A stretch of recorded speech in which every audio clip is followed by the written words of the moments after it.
321.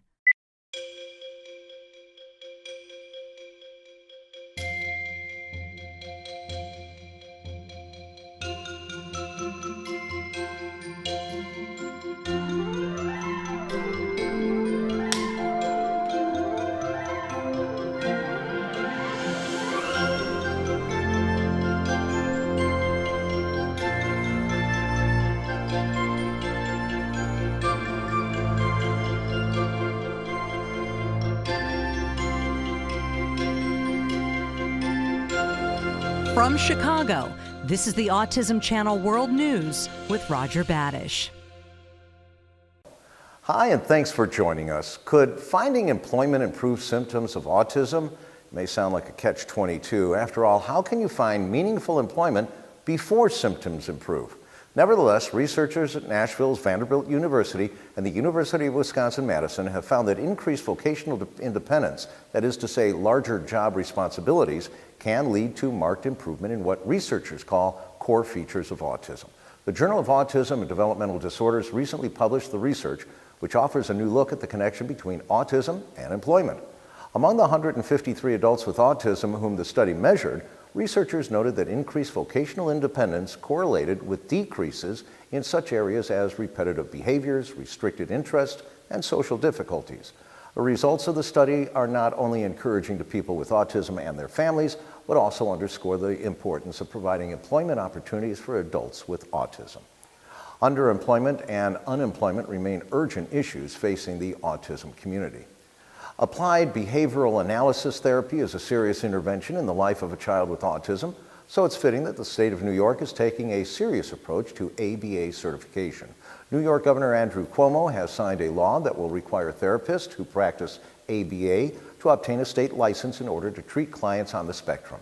As ABA has grown as a popular and effective approach to treating autism, the Office of the Governor believes that increased oversight on the part of the government is needed. J.P. Morgan Chase, which is based in New York, made news this year by announcing that its healthcare partners will cover ABA therapy for families of their employees. The ABA license will require analysts to have obtained at least a master's degree and to meet state standards for training. An additional certification for analyst assistants will also come into effect in New York. Could worms hold the key to the next generation of drugs treating autism? Autism Channel World News returns after this.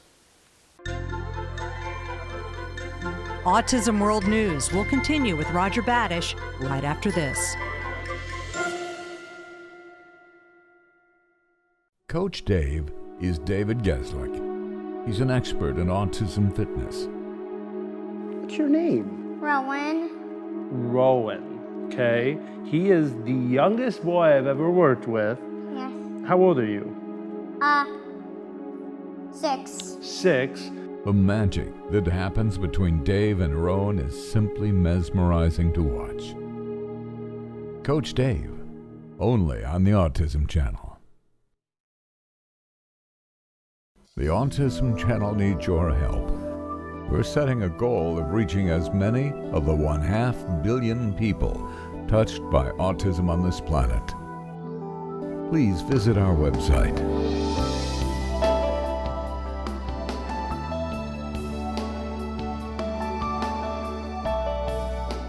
Click to help us reach the world.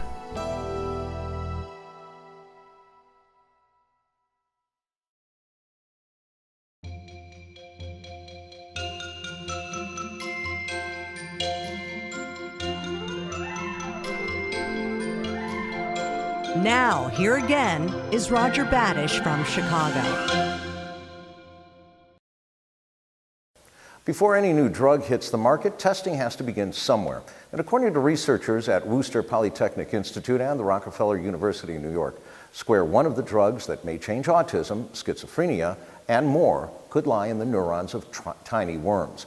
The species is known as C. elegans, a tiny and common worm found around the world. But scientists believe this is a notable worm because, on average, nearly 30% of its cells are neurons, or brain and nerve cells. What's more, C. elegans is transparent.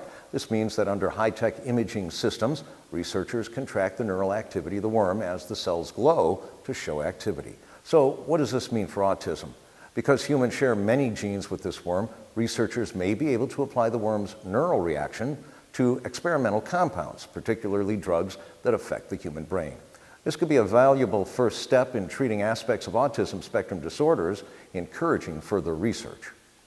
And we close with a success story from the state of Utah, one that just might remind enterprising parents that your dreams are changing the way we educate kids with autism and that they can come true. In 2005, April Juke responded to what she saw as misguided approaches to her son's autism in a big way by founding Spectrum Academy Charter School in North Salt Lake.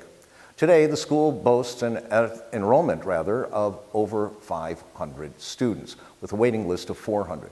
But Utah doesn't just have a rapidly growing population.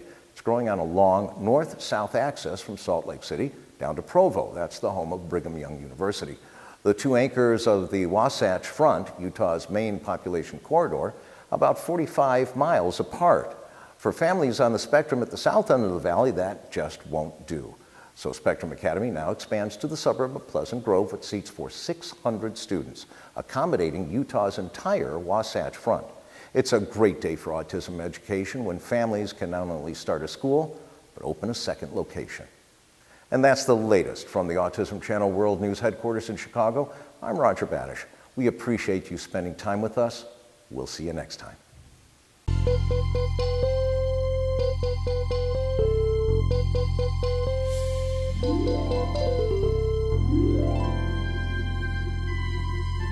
Join us again tomorrow for the Autism Channel World News with Roger Badish.